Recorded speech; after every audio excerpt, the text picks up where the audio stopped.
আজ আমাদের এখানে একটা জনসভার সৃষ্টি হয়েছে। এই জনসভার মূল বক্তব্য আমরা আবার সবার মুখে মুখে শুনবো। কি বাবা, কি বক্তব্য? সমস্যা কি?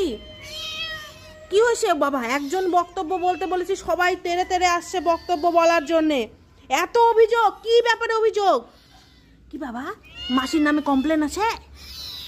হ্যাঁ, ও তুমিও বলবা? সবাই বলবে, সবাই বলবে, সবার অনেক অনেক অনেক অভিযোগ। একজন একজন করে বলো, অত তাড়াহুড়া নাই। গালি দিবা, একজন একজন করে দাও। শ্যাম বলবা না? শ্যামের বক্তব্য নাই, বক্তব্য হচ্ছে গোড়ার আর এই ছোট ছোট পুচকিগুলার। আর তোরও কিছু বলার আছে? ওরে ভাব, বলার তোর জোর তো আরো দেখছি বেশি। লাড্ডু লাড্ডু লাড্ডু, ও লাড্ডু। ওরে বাপ, রাধা চলে আসছে, রাধা চলে আসছে আমার বলার জন্যে। আর কে কি বলবে? সবার কথা অত শোনা যাবে না, অত শোনা গেলে সমস্যা হয়ে যাবে।